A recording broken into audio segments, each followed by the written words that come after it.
하나님의 은혜가 여러분들이 그렇게 임하기를 주의 이름으로 간절히 축원합니다.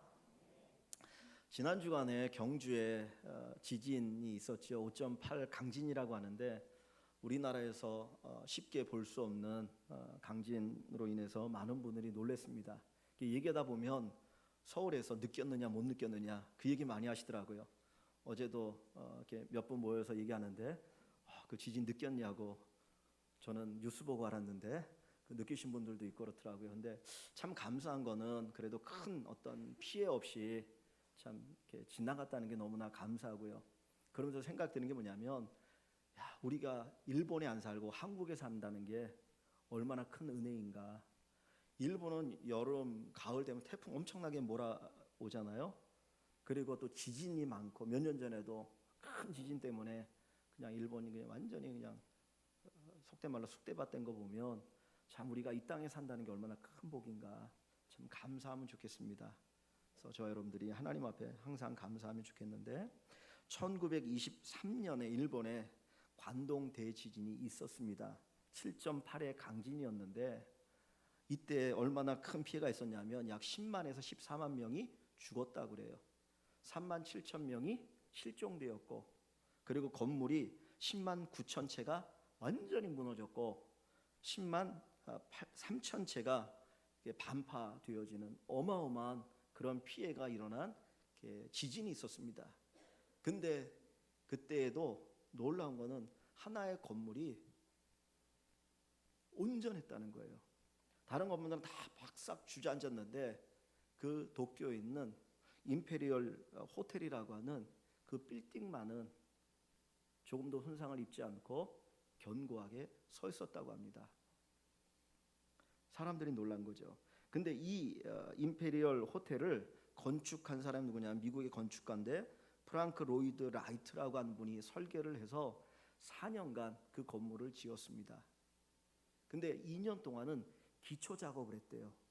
2년간 4년 건축 기간 가운데서 2년 동안 이 기초 작업을 하고 나머지 2년 동안 이제 올려가지고 건물을 짓는데 사람들이 수없이 비난하는 거예요. 왜냐하면 이 당시에 이렇게 오래 건물을 지은 적이 없기 때문에, 또 기초 공사에 2년이라는 시간을 들인 적이 없기 때문에 사람들이 막 비난하면서 굳이 저렇게 건물을 지어야 되느냐, 그리고 막 비난하고 했는데도 그 시간 동안 기초 공사를 하고 건물을 지어 4년이 되었습니다. 1890년에 지어진 건물인데 약 30년 후에 큰 지진이 났을 때 다른 건물은 다 무너졌는데 그 건물만은 온전했다는 거예요. 뭐의 차이입니까? 기초의 차이입니다. 기초가 튼튼하니까 다른 건물들은 지진으로 다 무너질 때도 그 빌딩만, 그 호텔만큼은 견고하게 서 있었다는 겁니다. 오늘 우리 신앙에 있어서 기초가 얼마나 중요한가, 우리 인생의 기초가 얼마나 중요한가 하는 것을 가르쳐 줍니다. 기초가 부실하면 아무리 위에 화려하게 지어도 지진 한번 닥치면, 비바람 한번 크게 태풍이 몰아치면 쓰러지고 넘어질 수밖에 없습니다. 우리 신앙생활에서도 우리 신앙을 흔드는 대지진, 비바람이 몰아칠 수가 있다라는 거예요. 사실 우리가 인생을 살아가고 신앙생활을 할 때 아무런 문제 없이 어려움 없이 살아갈 수 있는 사람이 몇 명이나 됩니까? 정말 전혀 생각지 않은 비바람이 몰아치고 지진이 우리에게 불어올 때 견고하게 우리 믿음이 서 있을 수 있는가 한번 살펴봤으면 좋겠습니다. 이 다니엘서에 보면 다니엘과 그의 세 친구들에게 커다란 신앙의 환란의 바람이 불어옵니다. 마치 기초를 흔들어버리는 대지진 같은 것이 3번 그들에게 닥쳐옵니다.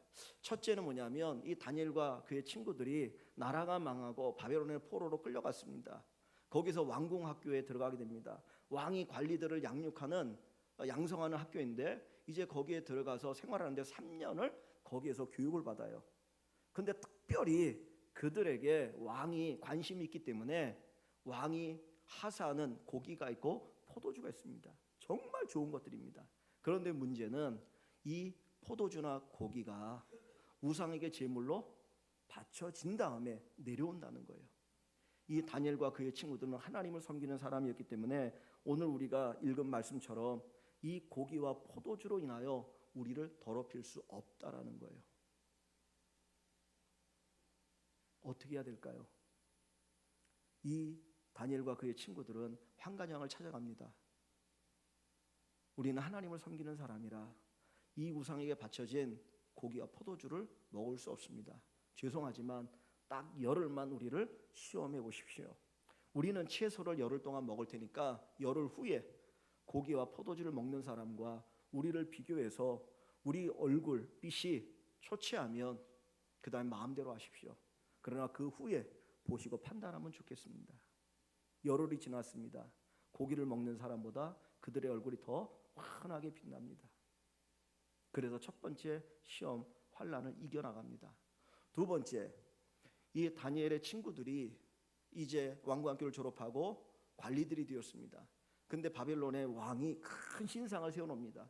높이가 한 30m 되는, 그리고 폭이 한 5m 되는 큰 신상을 세워놓고 그 모든 공무원들은 다 나와서 그 신상에 절하라는 거예요. 만약에 이 신상에 절하지 않는 자가 있으면 풀불에 던져 죽여버리겠다. 그런데 다니엘의 그 친구들이 그 신앙의 위기 속에서 우리는 하나님을 섬기는 사람이기 때문에 그 신상에 절할 수 없다라고 뻗ting깁니다. 왕이 그들을 사랑했습니다. 야, 혹시 내가 실수를 했다면 기회를 한 번 더 줄 테니까 신상에 절하라. 아니요, 우리는 그럴 수 없습니다. 살아계신 하나님 외에는 결코 우리가 그 어떤 것에도 절할 수 없다라고 하니까 왕이 분노합니다. 자기가 사랑하는 그 관리들이 그런 행동을 하니까 그래서 풀무불을 7배나 뜨겁게 하고 거기다 집어 던져버립니다. 풀무불에 던지는 그 군사가 불에 타 죽을 정도로 뜨거운 불이에요. 그런데 하나님이 그들이 머리카락 하나 상하지 않도록 지켜주셨습니다. 두 번째 큰 신앙의 대지진이죠. 세 번째는 다니엘이 국무총리가 되었습니다. 이제 총리가 몇 있는데 포로로 끌려온 그 다니엘이 총리가 되니까 얼마나 시기 질투가 많습니까? 어떻게 하면 저 다니엘 끌어내릴 수 있을까? 그래야 우리가 왕의 사랑을 받을 수 있는데 저 다니엘을 끌어내려야 되겠다. 이 방법 정말 생각하지만 끌어낼 방법이 없어요. 뒤에서 한 가지 생각한 게 30일 한 달 동안 왕 외에는 그 어떤 것에게도 절하지 아니하고 섬기지 못하게 하자, 기도도 못하게 하자, 그 법을 만들었습니다. 순간 왕은 기뻐합니다. 나를 높이니까. 그래서 도장을 꽉 찍었습니다. 근데 사실은 그 법이 다니엘을 표적으로 삼은 법이었습니다. 그런데 다니엘은 창문을 활짝 열어놓고 예루살렘을 향해서 하루에 3번씩 기도합니다. 보려면 보라는 거예요. 결국은 들통이 나죠. 왜냐하면 감시하는 사람이 한둘이 아니잖아요. 다니엘이 왕의 명령을 어겼습니다. 사자굴에 던져 넣으시오. 결국 사자굴에 던져집니다. 그러나 하나님이 다니엘을 보호해 주셨어요. 사자가 입을 딱 다물고 있고 하룻밤이 지나고 난 후에 왕이 찾아옵니다. 그리고 다니엘을 건져줍니다. 다니엘의 삶 속에, 그의 친구들의 삶 속에 신앙의 큰 위기, 대지진이 일어나지만 그것을 이길 수 있었던 비결이 뭡니까? 그것은 바로 신앙의 기초가 든든했기 때문입니다. 우리가 믿음 생활할 때 아무런 환난과 핍박이 없나요? 우리 신앙을 흔드는 대사건들이 없습니까? 직장에서, 학교에서, 때로는 어떤 환경 속에서 우리의 믿음을 포기하도록 만드는 그런 여러 가지 일들이 우리에게 다가옵니다. 그때 여러분들은 어떻게 행동하십니까? 그냥 한 번만 딱 눈 감지, 한 번 절하지, 3년 동안만 이 왕궁학교에서 포도주 먹고 고기 먹고 그냥 그러다가 그 후에 하나님 섬기면 되지 않을까? 30일만 그냥 속으로 기도하지, 그렇게 생각하고 있지 않습니까? 그러나 다니엘의 그의 친구들은 결코 믿음을 포기할 수 없었습니다. 그들에게 굳건한 믿음이 있었기 때문에 오히려 그 환난을 이겨나갈 수가 있었던 것입니다. 그런데 놀라운 것은 신앙의 위기가 오히려 그들에게 축복이 되는 기회가 된다는 거예요. 신앙 기초가 든든하면 환난의 바람이 불어올 때 오히려 그것이 축복이 되어집니다. 이 다니엘의 친구들이 왕궁학교에서 정말 채식만 할 때 하나님 그들에게 10배의 지혜를 주십니다. 다른 사람들은 저기 말단에, 저기 먼 곳에 직원으로 내려갈 때 이들은 왕의 총애를 받고 좋은 곳에서 또 관리로서 생활을 하게 되어지죠. 풀불에 던져졌을 때 하나님 그를 끄집어냅니다. 왕이 놀랐습니다. 아니 어떻게 이런 일이 일어날 수 있느냐? 이거는 사람이 할 수 있는 일이 아니다. 저건 분명히 위대한 신이다. 너희는 사드락과 메삭과 아벳느고가 섬기는 그 신을 멸시하지 말고 존중히 여겨라, 경외해라. 그리고 그들을 높여줍니다. 다니엘을 괴롭혔던 그의 정적들이 다니엘을 죽이려고 했지만 결국에는 그 사건을 통해서 다니엘의 정적들이 죽임을 당하고 다니엘이 평안하게 나라를 위해서 봉사할 수 있는 기회가 되어집니다. 오늘 우리가 신앙의 기초가 든든하면 우리에게 인생의 비바람이 불어올 때 오히려 더 든든해진다는 거예요. 뿌리가 썩은 나무는 비바람이 불어오면 어떻게 됩니까? 넘어져요. 그러나 뿌리가 튼튼한 나무는 비바람이 몰아치면 몰아칠수록 더 뿌리를 깊이 내리고 그 나무는 더 크게 거대한 거목으로 자라게 되는 겁니다. 오늘 우리 인생에 우리 신앙에 비바람이 불어오고 지진이 일어날 때 여러분의 믿음은 어떤 모습을 보여줄 수 있겠습니까? 기초가 든든하십니까? 튼튼하십니까? 어떤 비바람이 몰아와도 어떤 시련이 환난과 시험이 닥쳐와도 능히 견딜 수 있는 그 믿음을 가지고 살아가고 계십니까? 신앙의 뿌리가 든든해야 합니다. 제 고3 때 짝이 수학을 못했어요. 얼마나 못했냐면 그 당시 학력고사인데 모의고사를 보는데 25문제가 수학입니다. 근데 25문제에서 한 문제를 맞았어요. 찍어도 한 5문제는 맞아야 되는데 찍는 것도 안 되더라고. 근데 그 친구가 저한테 뭘 얘기하냐면 나는 수학을 못하는 게 아니라 사실은 산수를 못한다고. 더하기 빼기 곱하기 나누기 이게 안 되는 거예요. 그러니까 미분 적분 이 함수 이게 될 수가 없는 거예요. 그러니까 그냥 보면 찍는 겁니다. 잘 맞으면 5개 이상 맞는 거고 안 되면 하나 맞는 거고. 근데 그 친구가 어머님이 어린아이일 때 돌아가신 거예요. 그래가지고는 돌봐주는 엄마가 안 계셨어. 그래서 그 친구 하는 이야기가 뭐냐면 자기는 평생 가장 존경하는 분이 있는데 자기 아버지래요. 왜냐하면 어머님이 돌아가시고 고3 때까지 한 번도 아버지가 외박을 해본 적이 없으시대. 회사 일이나 이럴 때 바쁠 수도 있는데 그래도 자식들 키운다고. 그래서 존경한다고 하더라고요. 근데 문제는 뭐냐면 기초가 없는 거예요. 기초가 안 되니까 다른 게 될 수가 없어요. 그 위에 올라설 수가 없어요. 오늘 우리 신앙에 기초가 안 되어지면 그 이상의 신앙을 우리가 발휘할 수가 없는 겁니다. 모죽이라고 하는 대나무가 있습니다. 여러분 아십니까? 저는 어렸을 때 그냥 대나무 우리 그 조선 대나무인지 모르겠는데 이렇게 누런색 해가지고 이렇게 조그만 거 봤는데 보니까 모죽이라고 하는 대나무가 있더라고요. 이 대나무가 얼마나 자라냐면 30m까지 자란대요. 30m면 지금 우리 천장이 한 4.5m 됩니다. 한 여기 7배 정도로 큰 대나무가 자랍니다. 대나무 굵기 해봤자 이것밖에 더 되겠습니까? 근데 30m가 돼가지고 비바람이 몰아쳐도 꺾이지 않고 그 대나무가 그렇게 서 있는 거예요. 30m짜리가. 그런데 아이러니한 것은 이 대나무를 딱 심어 놓으면 5년 동안은 대나무가 별로 자라지 않아요. 근데 5년이 지나고 나면 그때부터 하루에 7, 80cm 쑥 커가지고 30m까지 자란다라는 거예요. 그래서 학자들이 도대체 이 대나무가 이렇게 자라는 원인이 뭐냐 봤는데 그 5년 동안 위로는 자라지 않지만 뿌리가 땅으로 깊이 내려가기 시작하는데 사방으로 퍼져서 얼마까지 뿌리가 자라냐면 약 4km까지 뻗어 내려간다고 그래요.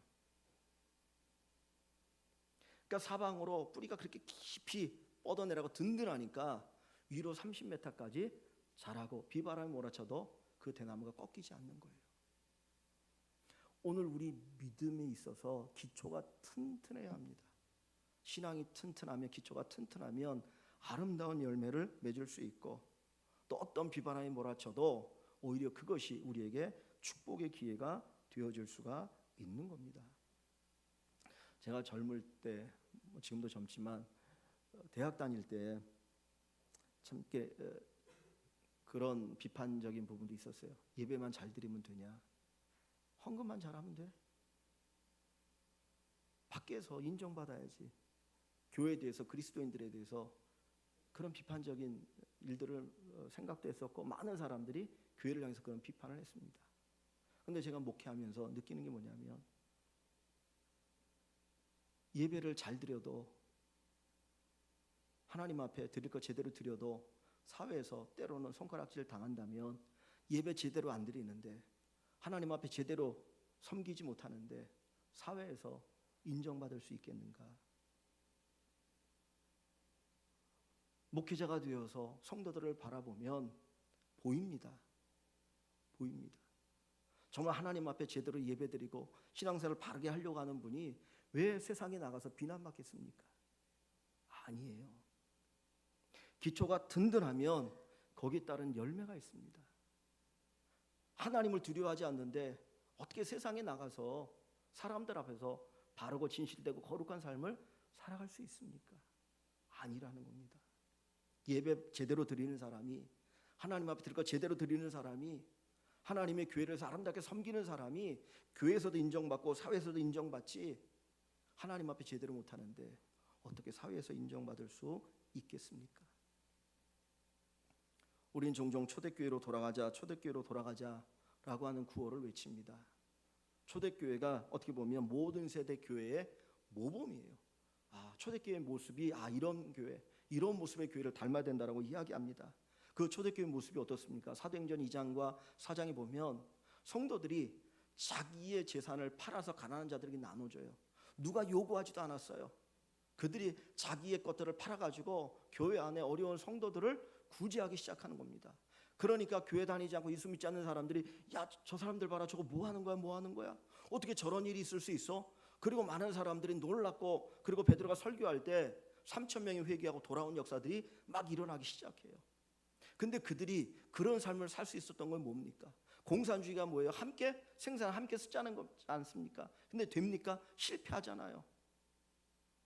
근데 누가 강요하지 않았는데도 그런 역사가 일어나는데 그 이유가 뭐냐? 사도행전 2장에 보면 날마다 성전에 모이기를 힘쓰더라. 날마다 성전에 모이기를 힘쓰더라. 그들이 신앙이 기본이 되어 있었어요. 그 하나님 앞에 예배를 드립니다. 하나님 앞에 기도합니다. 하나님을 찬양합니다. 그 당시 예수 믿으면 핍박이 있습니다. 예수 믿다 보면 감옥에 갇힐 수 있어요. 그럼에도 불구하고 그들은 신앙의 기본을 지켰어요. 그때 그들의 삶 속에 놀라운 역사와 열매가 나타나기 시작합니다. 사실 우리가 몰라서 못하는 게 얼마나 될까요? 어떤 분이 얘기합니다. 우리의 모든 것은 유치원에서 배웠다라고 얘기를 합니다. 내가 정말 알아야 될 모든 것은 유치원에서 배웠다. 대학에서 배우는 게 아닙니다. 대학원에서 배우는 게 아닙니다. 우리 다 알고 있어요. 그런데 그렇게 못 삽니다. 왜 그렇습니까? 우리에게 기초적인 능력이 없기 때문이에요. 하나님 베풀어 주신 그 은혜를 우리가 받지 못하기 때문에 우리가 그렇게 살지 못하고 실패하고 넘어지고 좌절할 때가 많이 있게 되어집니다. 하나님 앞에 온전한 예배를 드리고 우리의 믿음의 기초가 든든해지면 우리 안에도 이런 고백이 있습니다. 사도행전에 보면 주는 것이 받는 것보다 복이 있다. 주는 자가 받는 자보다 복이 있다라고 하는 주의 말씀을 기억하라. 바울 사도가 이야기합니다. 이게 가능할까요? 근데 하나님 앞에 온전한 예배를 드리고 신앙 기초가 든든해지면 그게 가능해질 수 있다라는 겁니다. 우리 신앙 기초가 든든해지면 기초적인 능력을 가지면 세상을 놀라게 하는 그 능력을 우리가 경험하게 되어집니다. 세상을 놀라게 합니다. 야, 진짜 하나님 계시구나. 하나님 역사하시구나. 그렇구나. 그 고백을 갖게 되어질 줄 믿습니다. 많은 분들이 세련된 신앙생활을 이야기합니다. 야, 내가 지금 사회생활 지위가 이 정도 되니까 좀 세련된 믿음을 가져야 되지 않을까. 그래서 어떤 분들이 자꾸 눈에 보이는 걸 찾아가고 세련되게 믿음 생활을 하려고 합니다. 그런데 여러분 잊지 마십시오. 신앙이 기초가 되지 않으면 세련된 믿음이라고 하는 것은 그냥 껍데기일 뿐입니다. 껍데기일 뿐입니다. 내 중심, 내 기초가 되지 않으면 그건 껍데기 아무런 힘도 발휘할 수가 없다라는 거예요. 어느 아프리카의 그 추장의 아들이 영국으로 유학을 갔습니다. 그 부족은 식인종 부족이어서 사람 고기를 먹어요. 그런데 이 사람이 이제 영국으로 유학을 가서 열심히 공부를 했습니다. 성적도 아주 좋았습니다. 다 마치고 다시 이제 그 자기 부족으로 돌아갔는데 한 10년 후에 그 동창생들이 야, 그 친구 어떻게 사나 한번 좀 보러 가자 그래가지고 아프리카로 여행을 갔습니다. 그래서 그 부족을 찾아가서 그를 찾아가서 이제 같이 교제를 하게 되는데 딱 보니까 진짜 확실히 영국에서 유학한 것처럼 아주 세련되게 다 이렇게 옷을 입고 있었어요. 그래서 야, 진짜 유학한 티가 나는구나 그렇게 생각을 하고 이제 식사를 대접받는데 식사를 딱 대접받고 먹는데 보니까 고기가 나오는 거예요. 근데 그 고기가 사람 고기였어요. 놀래버린 겁니다. 아니 영국에서 그 오랜 세월 동안 유학을 했는데 어떻게 아직도 식인종으로 살아갈 수 있을까?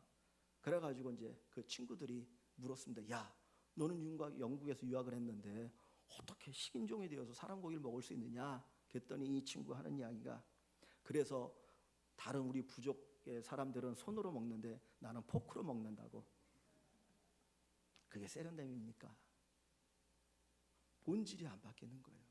우리 인생의 본질, 신앙의 본질이 바로 서 있어야 합니다. 신앙의 기본 본질을 잃어버리면 우리는 모든 것을 잃어버린 것과 같습니다. 신앙의 세련됨이 아니라 신앙의 본질을 굳건히 잡고 나가는 우리의 믿음이 되길 원합니다. 한국교회가 또 우리가 언제부턴가 자꾸 겉모습만 치장하는데 발이 빠른 것 같아요. 본질을 잃어버리고 기초를 잃어버리고 살아가는 모습이 너무나 안타깝기도 합니다. 우리 신앙생활에 있어서 가장 기본이 뭡니까? 기본. 그것은 예배입니다. 기도입니다. 봉사입니다. 전도입니다. 정말 우리가 얼마나 하나님 앞에서 제대로 예배를 드리고 있습니까?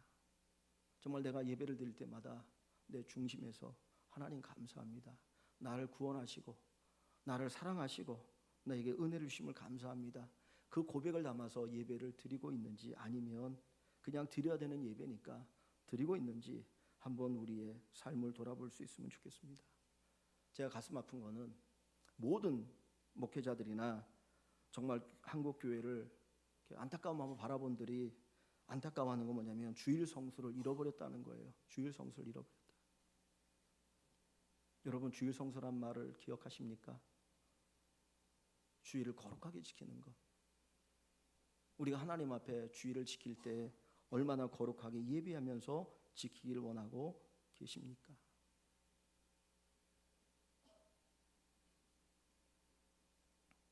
주일을 제대로 지키지 못하면 언제 우리가 온전한 믿음으로 살아갈 수가 있겠습니까?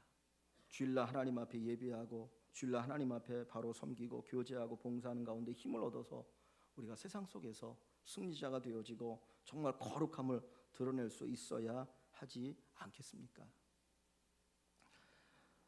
히딩크 감독이 2002년도죠. 우리나라 월드컵 감독이 되었습니다. 감독이 되고 나서 선수들을 분석했습니다. 연구했습니다. 한국 선수들이 어떤가 분석을 했는데 그 분석을 보고 결정적인 문제를 하나 발견했답니다. 그게 뭐냐면 기본이 부실하더라.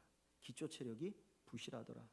왜냐하면 월드컵에 나가면 아시아권에 있는 선수들만 하고만 시합을 하는 게 아니라 유럽에 정말 등치 큰 아주 힘 있는 선수들하고 시합을 해야 되는데 이 체력이 안 되면은 아무리 기술이 좋아도 이게 될 수가 없다는 거예요. 1년에 한 번씩 이제 목회자 체육대회가 있어요. 노예 대항으로 해가지고 하는 목회자 체육대회가 있어서 10월 달에 이제 그 체육대회가 있는데 이제 저도 거기에 이제 참석하느라고 축구 시합 연습을 합니다. 한 2번 연습을 했는데 작년에 하고 1년 만에 공을 차려니까 힘들더라고요. 근데 제가 조금 발재간은 있거든요. 아시는 분 아시겠지만.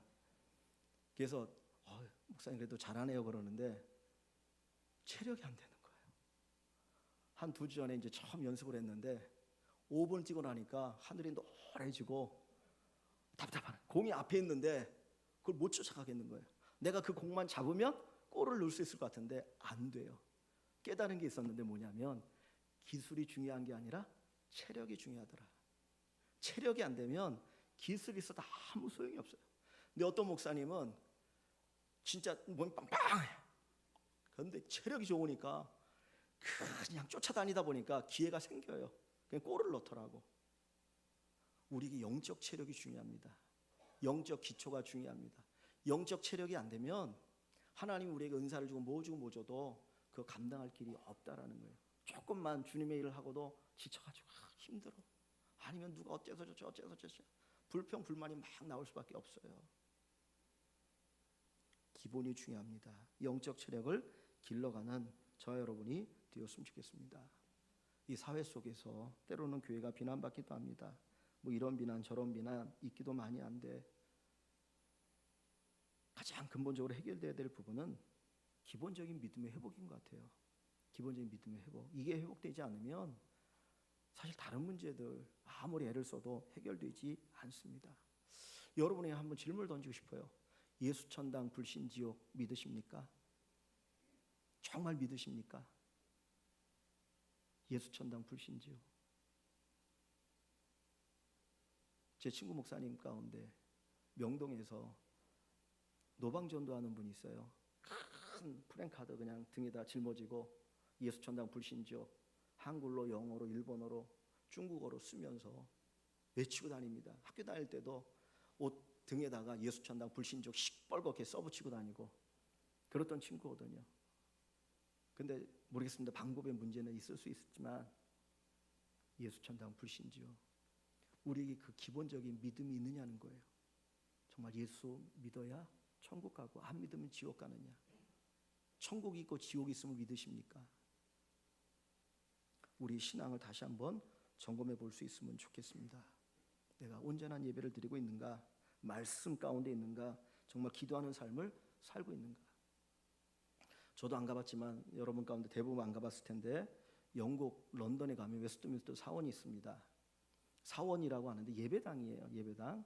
옛날에 거기서 종교개혁의 어떤 중심지였고 우리 장로교의 어떤 기본적인 교리를 이렇게 또 책으로 만드는 뭐 소요리 문답, 또 뭐 이렇게 대요리 문답, 신앙 고백서를 이렇게 만들었던 곳입니다.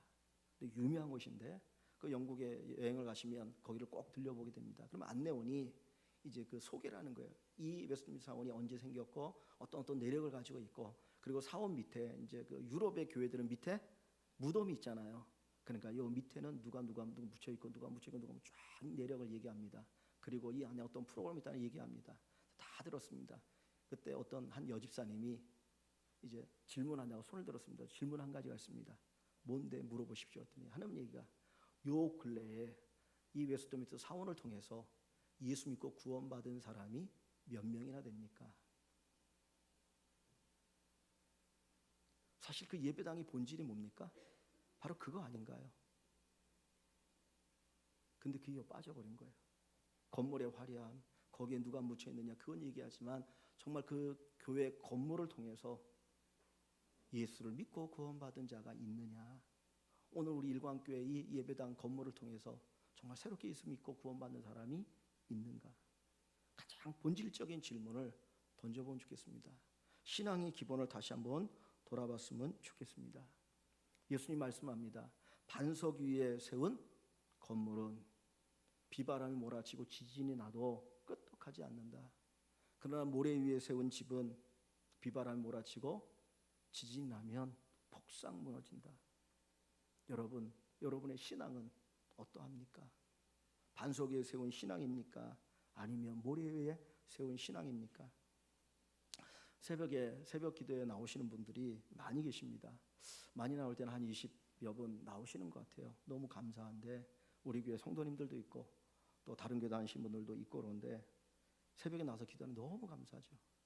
근데 어느 날 이렇게 봤는데 무슨 생각이 드냐면 그 약 20여 명 되는 성도 가운데 우리 교회 성도들이 한 3분의 1밖에 안 되는 것 같아요. 그때 그걸 보면 너무 가슴이 아팠어요. 누가 나와서, 교회는 만민이 기도하는 집이니까 누가 나와서 기도할 수 있어요. 그러나 왜 우리 교회 성도들이 이 좋은 예배당에서 그냥 예배당만 자랑하고 예배당만 좋다고 얘기하지 왜 하나님 앞에 기도하는 기도의 장소에 기도하지 않을까? 언제부턴가 주일 오전 예배는 드리지만 오후 예배는 안 드려도 되는 것으로 생각하는 사람들이 너무 많아요. 주일 오후 예배 때 보면 우리 권사님, 나이 드신 집사님들 그냥 그게 주류화되어진, 그냥 나이가 먹어야 오후 예배 드리고 그렇지 않으면 오후 예배 안 드려도 되는 것처럼 생각해버린 이 현실을 바라보면서 우리 교회에 희망이 있는가? 그런 생각을 가져봅니다. 기본이 되어 있어야 합니다. 기본이 힘입니다. 기본이 능력입니다. 신앙의 기본이 우리의 능력이 되어지고 신앙의 기본이 우리의 삶의 힘이 되어지고 하나님의 능력을 경험할 수가 있습니다. 주일날 계시록을 오후에 공부하고 있는데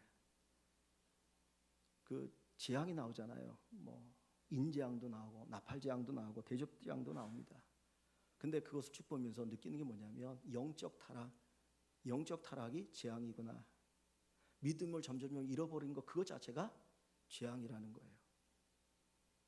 그게 재앙이구나. 7교회에 대해서 주님이 말씀하실 때 마지막 7번째 교회가 라오디게아 교회입니다. 그 교회를 향해서 주님 뭐라고 말합니까? 차든지 더 없든지 알아. 차든지 더 없든지 알아. 그렇지 않으면 내 입에서 토해내쳐버리라. 예수 믿는 사람 같기도 하고 안 믿는 사람 같기도 하고 천국 갈 사람 같기도 하고 못 갈 사람 같기도 하고 도무지 분간이 안 돼요. 우리 신앙의 기초가 되었으면 좋겠습니다. 히브리서 10장 25절에 보면 모이기를 피하는 어떤 사람들의 습관과 같이 하지 말라 그랬습니다. 우리가 힘써 하나님을 찾고 하나님을 갈망하고 하나님을 예비하면 좋겠습니다. 오늘 설교의 주제가 좀 무겁긴 합니다. 그러나 우리가 다시 한번 돌아봤으면 좋겠어요. 내 신앙의 기초가 튼튼한가? 내 신앙의 기초가 튼튼한가? 정말 이 위에 집을 지어도 되겠는가? 비바람이 몰아칠 때도 넘어지지 않는 다니엘과 그의 친구들과 같은 그 믿음을 가지고 있는가 한번 돌아보시고 오히려 우리에게 환난의 역경의 바람이 우리에게 축복의 기회가 되어지는 그런 은혜가 있기를 원합니다. 우리 사랑하는 성도님 모두가 신앙 기초가 든든해지는 귀한 역사 있기를 주의 이름으로 간절히 축원합니다.